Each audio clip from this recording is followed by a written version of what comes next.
vez e vamos ler esse trecho das Sagradas Escrituras.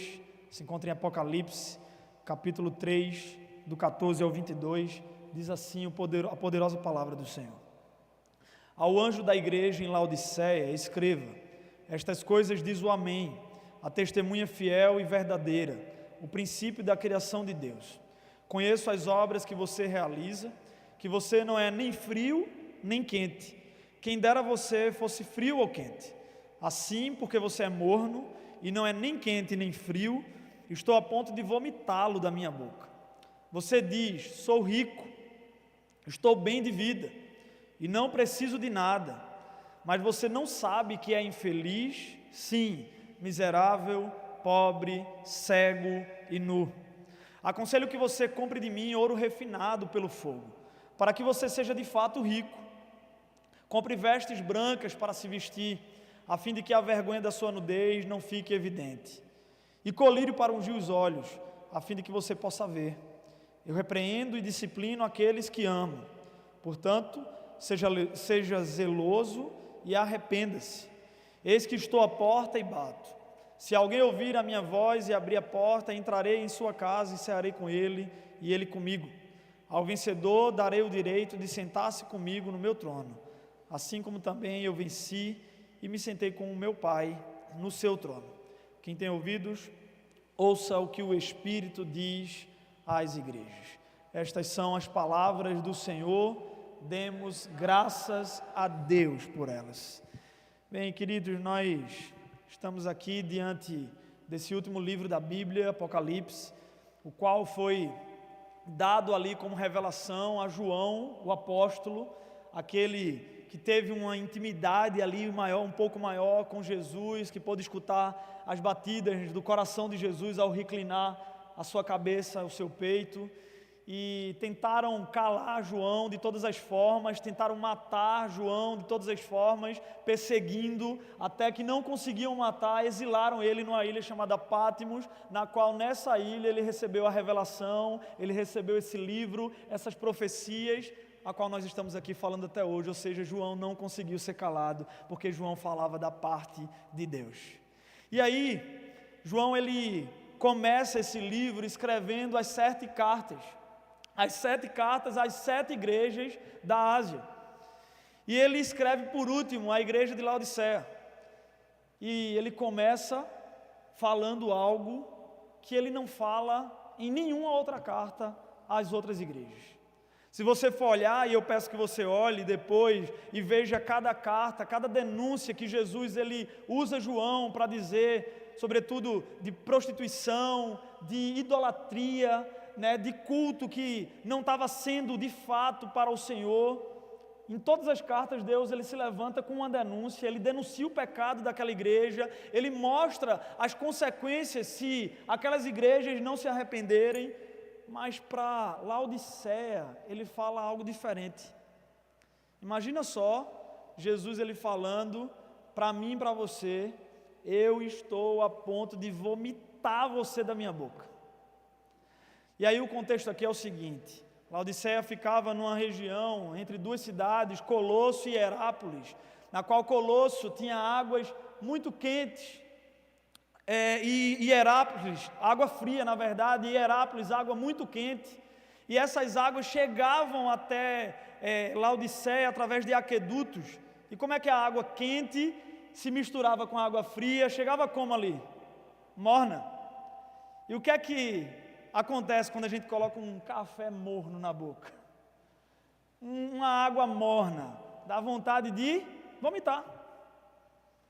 E era exatamente isso que Jesus estava usando, essa situação ali, daquela condição daquela cidade, daquela condição geográfica, daquela condição ali, algo físico, algo ali da região, para falar de uma realidade espiritual. Laodiceia, você nem é quente e você nem é frio, você é morno, e porque você é morno eu estou com vontade de vomitar, eu estou com náuseas. O que é que acontece quando a gente está com vontade de vomitar? É porque tem um corpo estranho, algo estranho no nosso organismo, algo que a gente comeu, algo que entrou ali, e a gente só vai ficar aliviado depois de vomitar.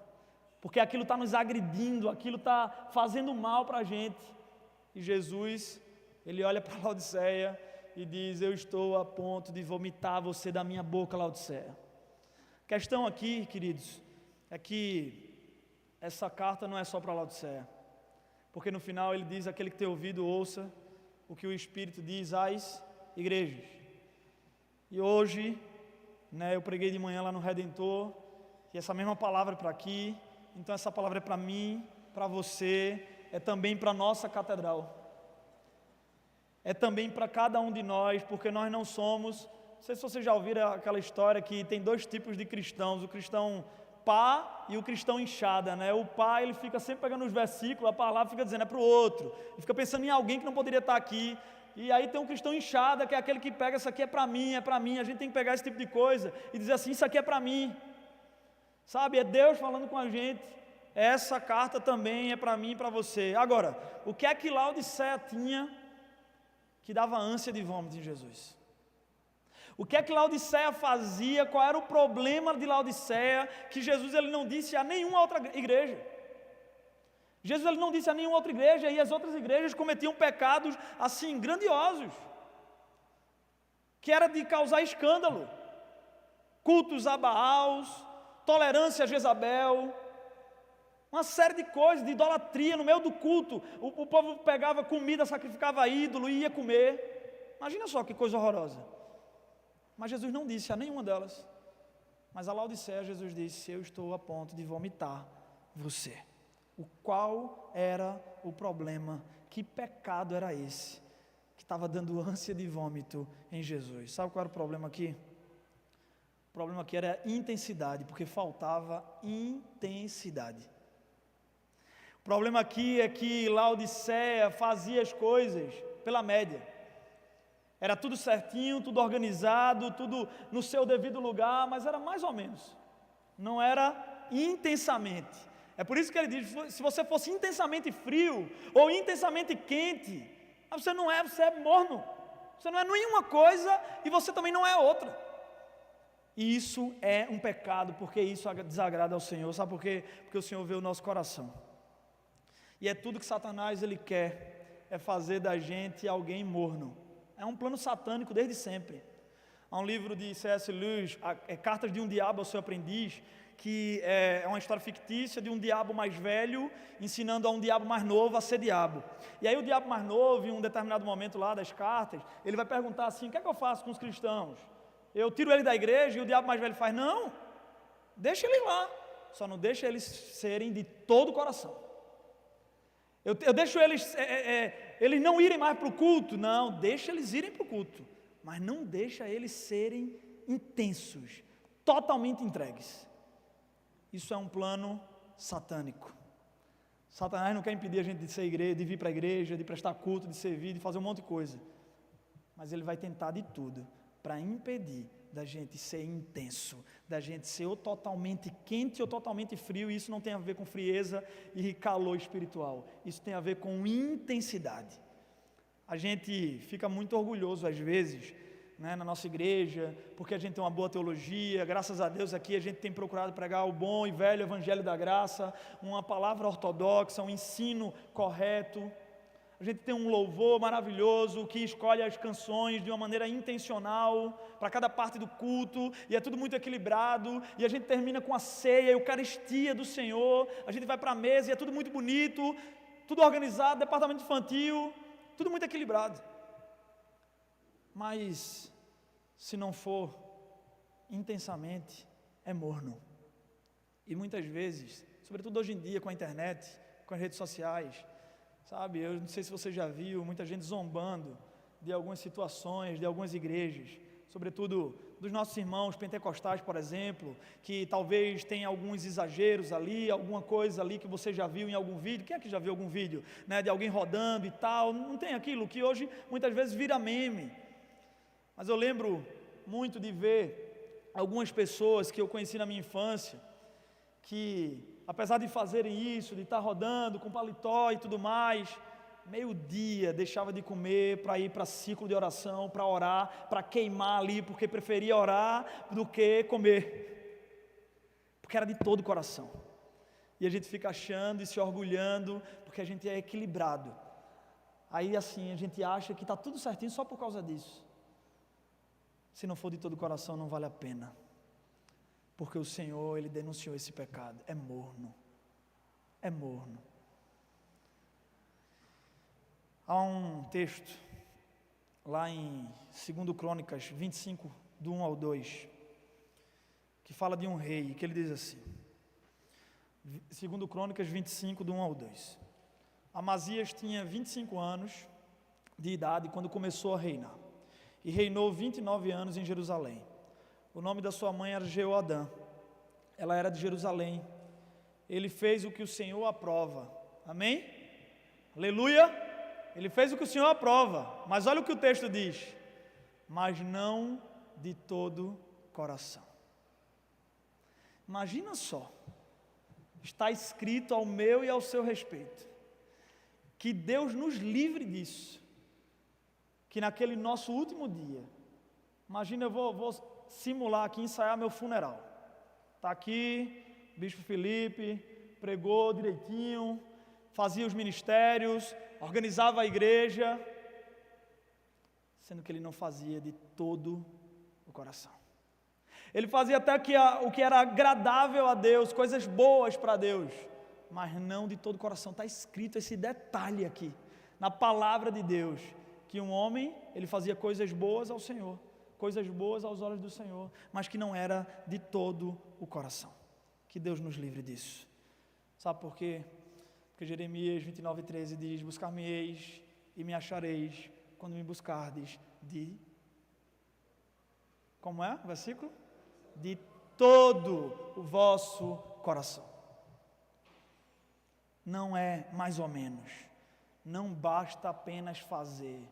Deus, Ele vê a nossa motivação. E por que Laodiceia era morna? Sabe por que Laodiceia era morna? Primeiro porque Laodiceia era religiosa. E religiosa eu falo aqui no pior termo do religiosidade. No termo pejorativo do que é religiosidade. Ela dizia assim, eu sou rico, eu me basto, eu não preciso de nada. Se não precisa de nada, não precisa de Deus. Imagina só, olha ela dizendo assim, eu sou rico, eu já tenho tudo, eu construí a minha riqueza, eu já construí tudo o que eu tenho, é mérito meu. E sabe qual é o problema da religiosidade? É o que eu preguei aqui quarta-feira. Se você não viu, você pode ver no YouTube que está gravado lá. A religiosidade nos ensina a pagar o preço da nossa dívida, sendo que a nossa dívida ela é impagável. Assim como foi explicado por Jesus naquela parábola do servo que foi prestar conta com o seu rei, porque devia ao seu rei uma dívida impagável, porque era 10.000 talentos, e 10.000 talentos na nossa moeda hoje equivale a 3.750.000.000 de reais, e naquela época ninguém devia isso, sobretudo uma pessoa física, ou seja, era uma dívida impagável. Sabe qual é o problema daquele homem? Porque quando aquele homem implorou por misericórdia, estava tudo bem até aí, mas ele pediu misericórdia e depois disse, tenha paciência, porque tudo eu pagarei. Como que paga uma dívida que é impagável? Ele não reconheceu o tamanho da dívida. E olha o que Jesus diz a essa igreja. Você diz, eu sou rico, não preciso de mais nada, mas você não sabe que é pobre, infeliz, sim, miserável, cego e nu. Todos sem Cristo são desgraçados. Todos nós aqui sem Cristo somos desgraçados. O encontro com o Evangelho começa com a má notícia, porque o Evangelho começa com a má notícia. Porque se você chegar para alguém e dizer assim, você está perdoado, perdoado de quê? Porque você tinha uma dívida, que era impagável. O problema é que a religião começou, e aí eu falo religião desse lado, dessa religiosidade, que não é que a religião é ruim, a religião é boa, mas tem uma parte ruim da religiosidade. Ela ensinou a gente a criar um sistema de pagar. E aí quanto mais o tempo passa, quanto mais eu vou para a igreja, mais eu consigo ganhar um ponto com Deus, e aí eu vou ficando menos pecador do que os outros. E me sinto mais merecedor, afinal de contas eu estou gastando a minha vida aqui, servindo, cantando, pregando, indo a tantos cultos. mais do que quem não foi. E aí você está dizendo que você consegue pagar a sua dívida. Olha como nós enxergávamos há um tempo atrás. Eu lembro que na minha adolescência, e não faz muito tempo, mas eu enxergava aqueles testemunhos, e todo mundo comentava, muita gente comentava isso, sabe, as igrejas levavam muita gente para os lugares, para dar aqueles testemunhos mirabolantes, lembram disso? Que aí vinha o ex-bruxo de não sei da onde, com olho de vidro, que fazia tal coisa, e aí todo mundo, poxa vida, Deus fez uma grande obra nessa vida. Isso quer dizer que na sua não? Aí vinha uma ex-prostituta que fez isso e aquilo, aí veio o ex-traficante que fez aquilo e aquilo outro, e agora está convertido, e a gente ficava assim admirado, porque Deus fez uma grande obra na vida dele, mas na sua ele não fez.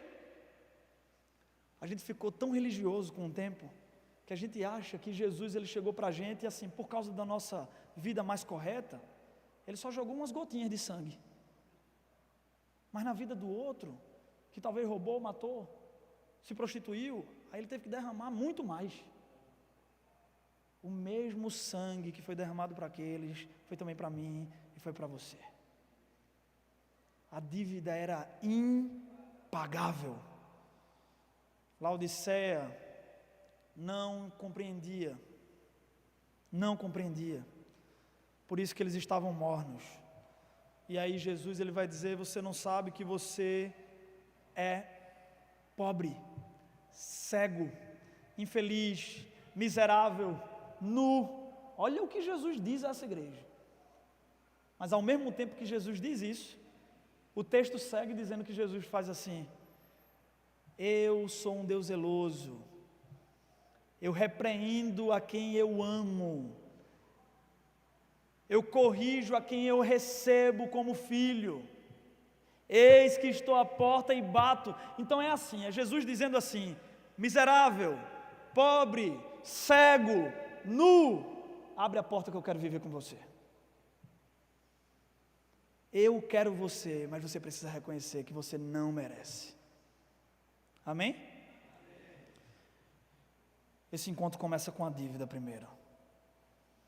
Olha o que Jesus, ele fala: miserável, pobre, cego, nu, arrependa-se. A mesma medida que eu sei quem eu sou sem Cristo, é a mesma medida que eu vou descobrir o que Ele fez por mim, o tamanho da dívida, o quanto Ele me ama.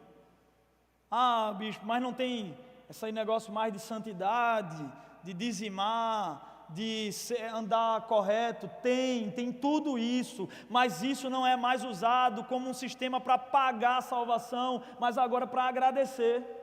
Então eu faço tudo, eu dou o dízimo, eu ando em santidade, eu vivo corretamente, agora não mais para pagar, mas agora para agradecer, porque Ele já pagou a dívida que era impagável. Não sei se eu já contei aqui uma história de Bill Johnson, que é o pastor daquela igreja enorme lá nos Estados Unidos, da Bethel, e eles são bem extravagantes na adoração, e são bem fervorosos nessa parte de louvor e adoração. E aí ele contando um testemunho uma vez, que ele estava lá no culto, e havia uma mulher que estava no chão, embolando e chorando, e depois ela levantava e pulava e gritava e adorava, e depois caía de novo e rolava, e ele começou a julgar, ele começou a ficar assim, sabe, vixe, que desnecessário. Sabe quando a pessoa começa a se incomodar com a vida alheia? Sabe, ficou incomodado ali com aquela adoração daquela mulher, que coisa, né, desnecessária, fazendo uma coisa dessa. E aí chegou uma líder da igreja dele lá também, perto dele, e começou, movida pelo Espírito, claro, e disse assim: que lindo, né, Bill? Ver uma mulher que passou 30 anos na prostituição adorando desse jeito. Porque aquela mulher, ela entendeu o tamanho da dívida. Mas tem muita gente que não entendeu, e não precisa ter passado 30 anos na prostituição. Mesmo que você tenha nascido na igreja, Deus não tem netos, Deus tem filhos. Você e eu somos devedores, mas Ele pagou, porque nós não tínhamos condições de pagar. Somos miseráveis, somos dependentes do Senhor, não temos noção do quanto Ele pagou, não temos noção do quanto Ele nos sustenta até hoje. E é só nesse lugar de reconhecimento que você vai queimar de amor por Jesus, ser intenso por Jesus, se você reconhecer o tamanho da dívida, e se você aceitar o tamanho desse perdão. Deus, Ele quer uma igreja intensa. Essa igreja era morna porque ela era religiosa. Agora, não só isso. Essa igreja era morna também porque essa igreja aprendeu a fazer culto com Cristo do lado de fora. Como é que ela fez isso? Porque Jesus está dizendo assim: eis que estou à porta e bato. Se ele está batendo na porta, ele está onde? Do lado de fora. Essa igreja, ela era tão acostumada a fazer culto, que já fazia no automático, tudo certinho, sem um erro litúrgico, todo mundo funcionando muito bem, era só olhar um para o outro que já estava tudo certo. Mas Jesus estava do lado de fora. O que é que essa igreja fazia que eles não sentiam falta de Cristo? O que é que essa igreja estava fazendo? A intensidade vai embora quando nós nos reunimos com qualquer outra motivação que não é conhecer a Deus e a sua vontade. Eles tinham uma declaração sobre si mesmos: eu já sou rico, eu não preciso de mais nada. Eles já tinham essa declaração, que eles aprenderam a fazer, que dava para fazer culto sem Deus. O que era isso? Boa teologia, boa música. O que é que eles faziam? E será que a gente não corre o risco disso também? Corre. Corre também. O foco da igreja, queridos, sabe qual é o foco da igreja? O foco da igreja é contemplar a beleza da santidade de Deus em Cristo Jesus. Porque à medida que eu contemplo a Deus em Cristo Jesus, eu vou me transformando e me tornando como Ele. Então sabe por que a gente está aqui? Para louvar contemplando a Jesus no louvor, para escutar a palavra não fazendo análise da pregação como se você fosse um gourmet espiritual, dando nota para a pregação, mas para enxergar Cristo nas Escrituras, para enxergar Cristo na mesa, para enxergar Cristo em cada detalhe, enxergando Cristo em tudo. Nós somos transformados à mesma imagem do Filho de Deus, de glória em glória. Queridos, eu já preguei aqui uma outra vez o discipulado, baseado no livro, que o discipulado ele começa com a contemplação.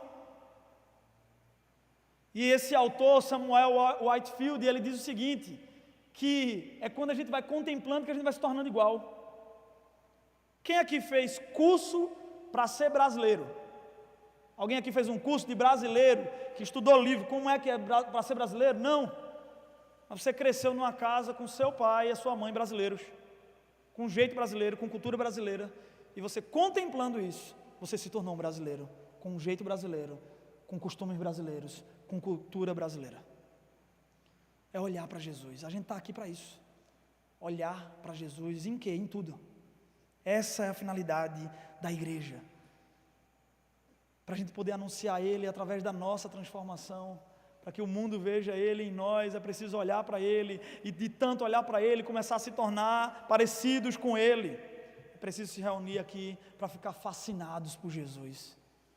Fascinados, porque todos nós somos fascinados por alguma coisa.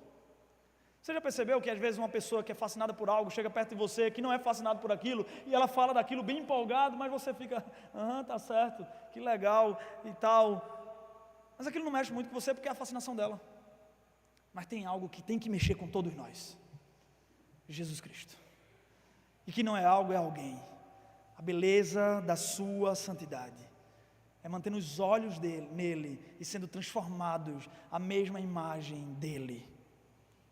Olha o que Paulo ele vai falar aos Filipenses, capítulo 3, versículo 4 em diante. Ele diz o seguinte: os líderes estavam se vangloriando porque eram religiosos, porque faziam tudo muito direito, cumpriam a lei. E aí Paulo vai falar o seguinte: é verdade que eu também poderia confiar na carne. Se alguém pensa que pode confiar na carne, eu ainda mais. Fui circuncidado no 8º dia, sou da linhagem de Israel, da tribo de Benjamim, hebreu de hebreus. Quanto à lei eu era fariseu, quanto ao zelo perseguidor da igreja, quanto à justiça que há na lei, irrepreensível. Mas o que para mim era lucro, isto considerei como perda por causa de Cristo. Na verdade, considero tudo como perda por causa da sublimidade do conhecimento de Cristo Jesus, meu Senhor. Por causa dele perdi todas as coisas e as considero como lixo, como esterco, para ganhar a Cristo e ser achado nele. Não tendo justiça própria que procede da lei, mas aquela que é mediante a fé em Cristo, a justiça que procede de Deus, baseada na fé. O que eu quero, olha o que Paulo queria, o que é que Paulo quer? Paulo estava preso escrevendo essa carta, numa prisão marmetina, sofrendo frio, fome, perigo, sendo açoitado. E aí Paulo, no meio disso tudo, ele diz assim, o que eu quero? Aí a gente pensa assim, Paulo vai pedir um cobertor, Paulo vai pedir para sair dali, uma cama confortável, um lugar quentinho. Não, ele era tão satisfeito em Deus, ele era tão fascinado por Cristo, que ele preso, escrevendo essa carta, ele diz, é a continuação do versículo, eu quero conhecer a Cristo e o poder da sua ressurreição, tomar parte nos seus sofrimentos, me tornar como Ele na sua morte, para de algum modo alcançar a ressurreição dentre os mortos. Paulo, ele dá o testemunho dele aqui. Eu era perseguidor, tinha muitos títulos, muito cargo, um currículo eclesiástico grande, respeitadíssimo, um homem honrado. Está vendo tudo isso aí, o que eu valorizava? Diante de Cristo, isso é lixo. Diante da sublimidade do conhecimento de Cristo, isso não vale nada. E, queridos, não há nada mais importante do que conhecer a Deus. Por isso é que nós nos reunimos aqui. Nós queremos conhecer ao Senhor. E vocês sabem, se não sabem eu vou lembrar, que conhecer na Bíblia não tem a ver com ter informações sobre. Eu tenho informações sobre algum famoso, mas eu não conheço. Conhecimento na Bíblia é relacionamento, é intimidade. Você não leu um livro para conhecer os seus pais, sua esposa, seu esposo. Você se relaciona e você conhece. É esse tipo de conhecimento que Paulo queria. É por isso que eu já ouvi, inclusive, gente achando estranho, porque já faz parte há muito tempo da igreja, e aí tem aquela canção que diz assim, eu quero conhecer Jesus, e aí tem gente que é tão ingênuo em relação a isso, que acha que é uma canção para quem está se convertendo agora. Não, nós quanto mais conhecemos, precisamos conhecer, porque ainda não temos a revelação completa de quem Ele é. Agora conhecemos em parte, mas quando Ele vier, o conheceremos, o veremos face a face. É preciso continuar conhecendo Jesus. A religiosidade quer parar com isso, quer fazer a gente parar disso. É por isso que nós nos reunimos aqui. Vai ter louvor bom, amém. Vai ter uma pregação boa, amém. Mas não importa, eu não quero saber, porque isso não é o mais importante. O que eu quero estar aqui é para a gente conhecer a Cristo juntos. Amém? Nós precisamos crer nisso e viver isso. Precisamos ter o conhecimento de Deus. Precisamos conhecê-lo e continuar em conhecê-lo. Tem muita coisa, queridos, que pode substituir o conhecimento de Deus, muita coisa na igreja. Os cultos, os eventos. Você pode estar ali uma listinha, ticando tudo. Eu fui para o culto domingo, fui para a reunião do PG, para a reunião do Concílio, para o culto da quarta, e você está em todos os cultos, mas você não está prosseguindo em conhecer o Senhor. Isso pode substituir. É para fazer uma coisa buscando a outra. É para fazer o culto buscando conhecer a Deus. É para ir para o UPG buscando conhecer a Deus. Ministério também, serviço, pode substituir o conhecimento de Deus. Imagina só, Marta estava servindo, mas Jesus estava na sala e ela estava na cozinha. Esteja onde Jesus está. Ela preferiu estar servindo e com as melhores das intenções. Serviço pode roubar você do conhecimento se você não estiver servindo na presença dEle, porque é capaz de você estar servindo a Deus sem a presença de Deus. Conhecimento intelectual, ser um bom teólogo, uma boa teóloga, ter uma boa teologia, ler livros, sempre ter um assunto para comentar da Bíblia e ter uma opinião já formada. Se não for para buscar o conhecimento de quem Deus é. Imagina só os fariseus, eles eram doutores da lei, e eles olharam para Cristo e eles não enxergaram, porque eles não conheciam. Uma igreja morna, porque aprendeu a viver com Deus do lado de fora. Abra a sua vida para Deus. Abra a sua vida, abra a sua casa, a sua família, abra o ministério, abra tudo, escancare tudo e diga: Senhor Jesus, eu sou pobre, cego, miserável, nu, mas o Senhor me ama, vem reinar em mim. Chame ele para você. Agora, o que é que faz para a gente ser intenso então? Já que a gente viu o que é que deixa a gente morno. O que é que faz para Jesus não ter ânsia de vômito com a gente?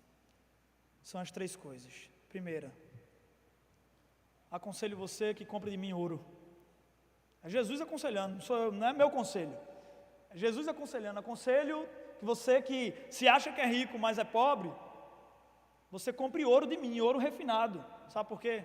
O primeiro conselho é: redefina o que é riqueza para você. Porque riqueza aqui no céu tem outro nome. O que vocês, sabe aquele versículo que diz assim: e nos céus há ruas de ouro. E é muito bom saber disso, que nos céus tem rua de ouro, mas aquilo também tem uma outra mensagem, que está dizendo assim: aquilo que vocês estão se matando para ter, aqui a gente pisa, é piche, é asfalto. Aquilo que vocês estão matando, gastando a saúde, a vida, desesperadamente para ir atrás, aqui a gente não considera tão assim. Então, redefina o que é riqueza para você. O que é que você olha assim nesse mundo? Faça um teste. Na timeline lá do seu Instagram, da sua rede social, e você vê assim, você lá no íntimo, talvez você não diga, mas talvez lá no íntimo você diga assim: é abençoado esse homem aqui, é abençoado. Ó. Olha aqui, que pessoa abençoada. Porque de repente fez uma viagem, porque ganhou determinada quantia de dinheiro, porque fez isso, fez aquilo, porque ficou famoso, porque está curtindo a vida. O que é que você olha, ou para quem você olha, e você diz assim: fulano é abençoado? Talvez essa pessoa não é considerada abençoada no céu. Não porque é rico financeiramente, mas porque não tem a maior das riquezas. Porque a maior das riquezas é a presença de Deus. Amém? Sabe o que é considerado abençoado no céu? Se a gente fosse colocar numa foto, num quadro: abençoado é o Filho de Deus pendurado na cruz, sangrando, nu, exposto, e ainda assim é o homem mais rico do universo. Porque riqueza no céu não é a mesma definição para o que nós achamos que é riqueza. Então, o que é riqueza para você? Porque Paulo estava preso, João estava exilado. O que é riqueza para eles? O que é riqueza para o céu? A presença de Deus. Nós às vezes ficamos analisando as desigualdades, sabe? Eu não sei se você já pensou assim: deveria ter nascido em outro país, num país que tem um índice de desenvolvimento humano mais alto. Ou talvez eu deveria ter nascido numa família mais rica. E aí você fica achando que tudo isso é determinante, é algo que vai determinar o seu futuro. Talvez aqui, mas no céu, a Bíblia fala que na presença de Deus, o véu foi rasgado, e todo mundo aqui pode entrar por meio de Cristo Jesus. Todos nós em Cristo Jesus já somos herdeiros, co-herdeiros com Cristo, da riqueza do céu. Você não entendeu isso. Amém, queridos? Porque isso me deixa empolgado. O que é riqueza para você então? Porque eu conheço um monte de gente que é tão pobre, tão pobre, tão pobre, mas tão pobre, que a única coisa que tem é muito dinheiro.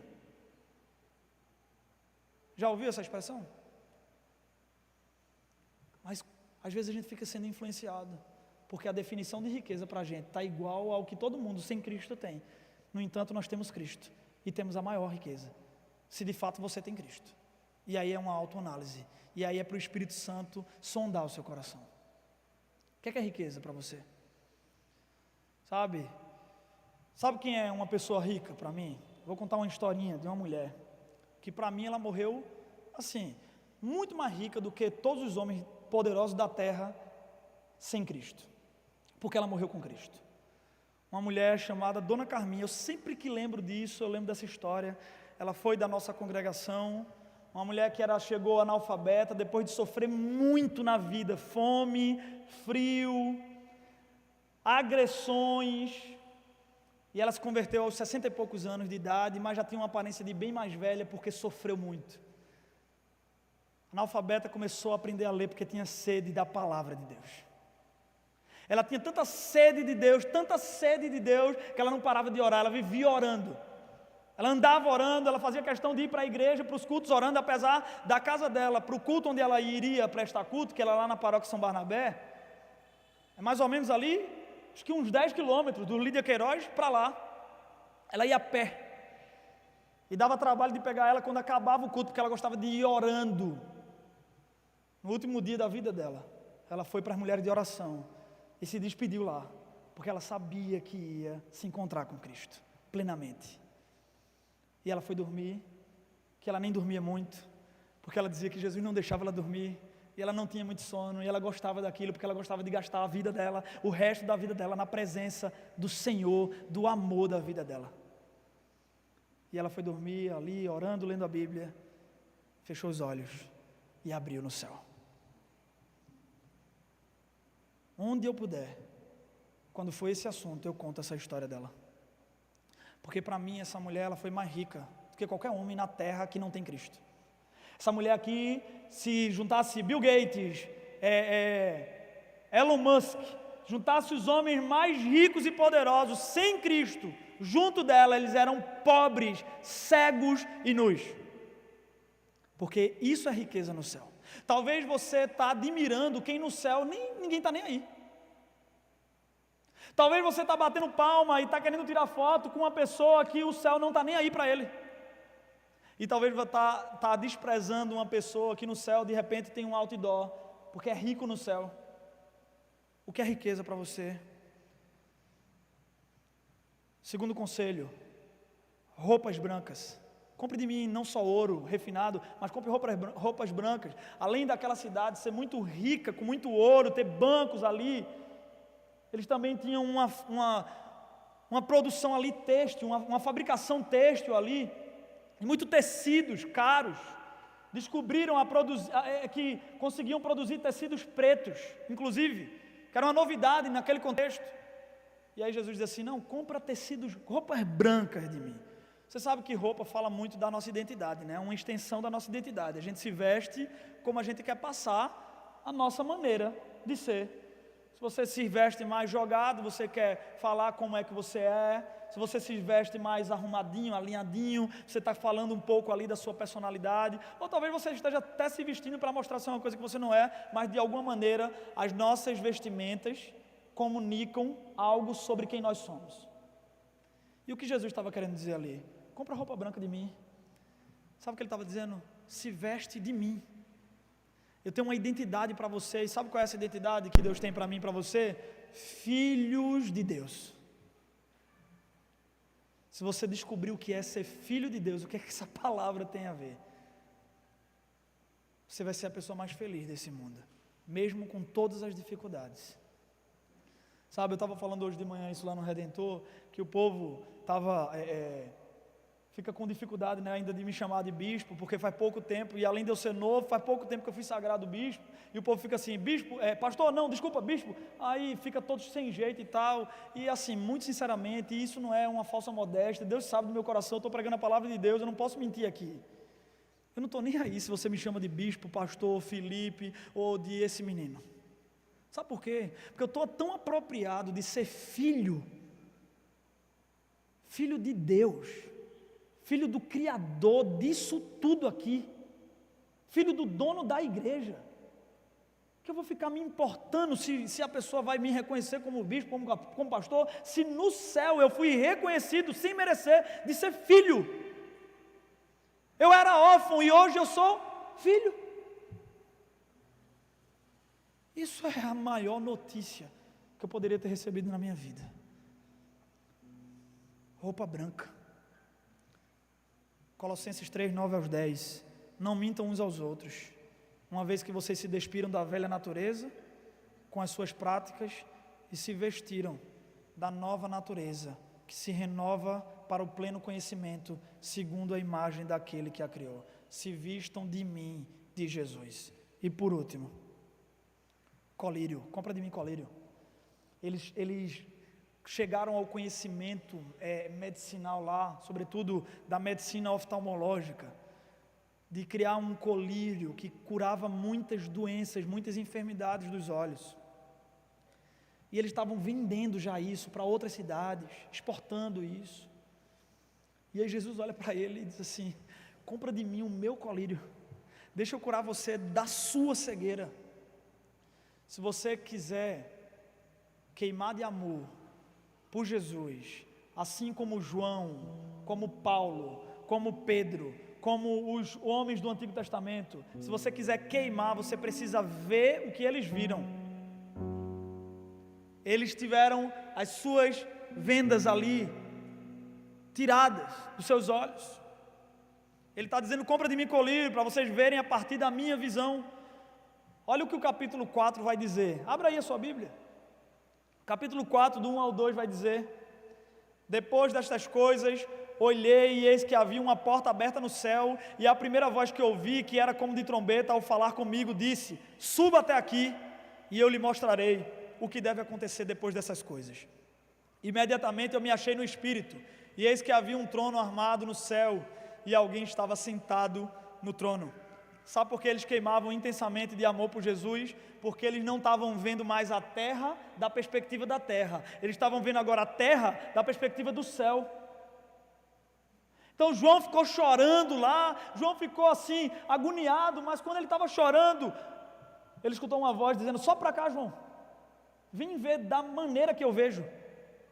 Porque talvez você está desesperado e desanimado, porque você está vendo a terra da perspectiva da terra, mas você precisa ter os olhos de Cristo, e começar a enxergar com as lentes do Evangelho. Eles queimavam por Jesus. O convite desse colírio é para que você veja mais a terra a partir, não mais do carnal, mas do espiritual. Eles compreenderam o que Paulo disse em Efésios 2, mas Deus, sendo rico em misericórdia, por causa do grande amor com que nos amou, e estando nós mortos em nossas transgressões, nos deu vida juntamente com Cristo.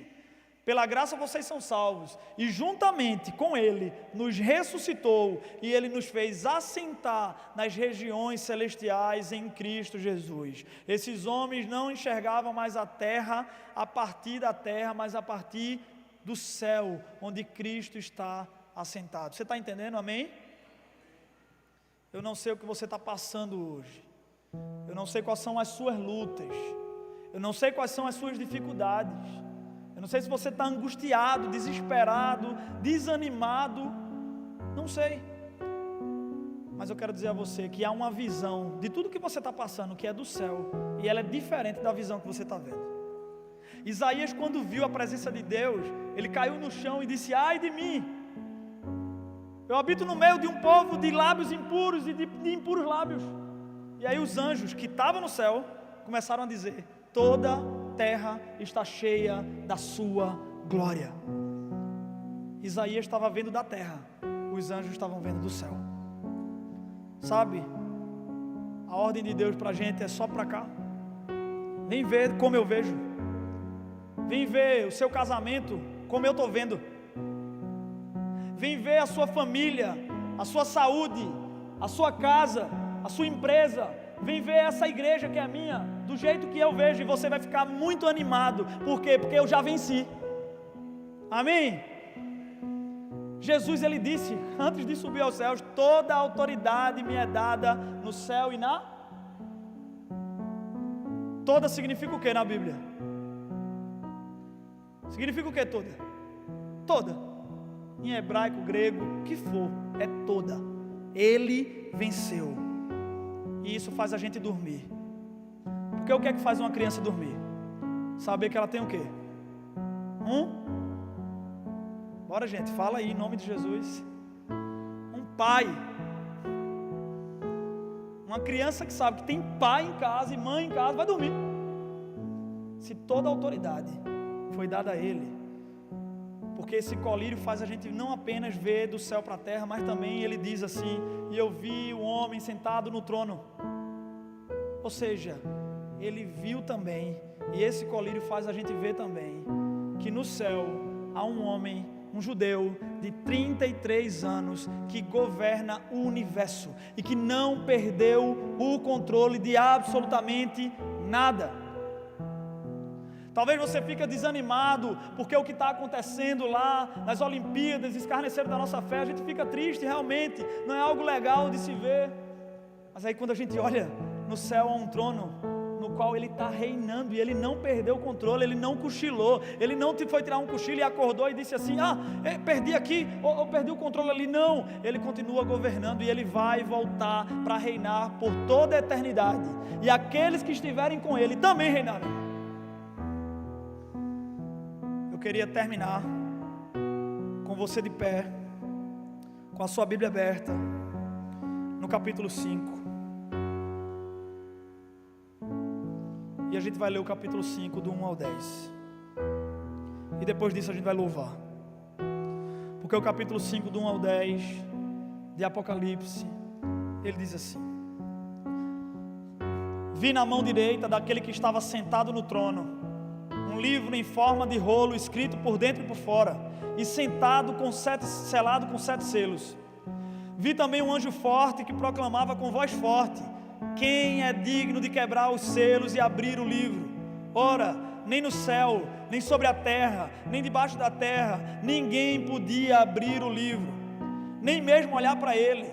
E eu chorava muito, porque ninguém foi achado digno de abrir o livro, nem mesmo de olhar para ele. Então um dos anciãos me disse: não chore, eis que o leão da tribo de Judá, a raiz de Davi, venceu para quebrar os 7 selos e abrir o livro. Então vi no meio do trono e dos 4 seres viventes, e entre os anciãos em pé um cordeiro, que parecia que tinha sido morto. Ele tinha 7 chifres, bem como 7 olhos, que são os 7 Espíritos de Deus enviados por toda a terra. O cordeiro foi e pegou o livro da mão direita daquele que estava sentado no trono. E quando ele pegou o livro, os 4 seres viventes e os 24 anciãos se prostraram diante do cordeiro, tendo cada um deles uma harpa e taças de ouro cheias de incenso, que são as orações dos santos, e cantavam um cântico novo, dizendo: digno és de pegar o livro e de quebrar os selos, porque foste morto e com o teu sangue compraste para Deus os que procedem de toda tribo, língua, povo, raça e nação. E para o nosso Deus os constituíste reino e sacerdotes, e eles reinarão sobre toda a terra. Eu queria dizer a você e terminar com isso: Ele venceu. Ele já venceu, não é que Ele vai vencer. É por isso que Ele diz que nós somos mais do que vencedores. Sabe o que é ser mais do que vencedor? É que Ele já lutou a nossa luta e já venceu. Você fica ansioso se você assistir uma reprise de um jogo que você já sabe o resultado. Ele já venceu. Não importa o que está acontecendo lá fora, não importa o que está acontecendo na nossa sociedade. A gente vai orar, a gente vai evangelizar, a gente vai fazer a nossa parte, mas a gente não vai ficar desesperançoso, porque Ele já venceu. Ele já pagou tudo, e Ele não erra, Ele não falha, Ele não chega atrasado. Ele já venceu. O que importa é que Ele venceu, e é só questão de tempo para Ele voltar e reinar sobre todas as coisas. Fica tranquilo. Na primeira vinda Ele veio como um cordeiro e se entregou. Na segunda vai vir como um leão, com cetro de justiça. Toda a opressão vai acabar. Não vai haver mais choro, mais tristeza, mais doença, mais morte, mais pecado, mais corrupção, mais nada. Só vai haver Ele, e nós veremos a Ele face a face, e o contemplaremos, e seremos transformados assim como Ele é.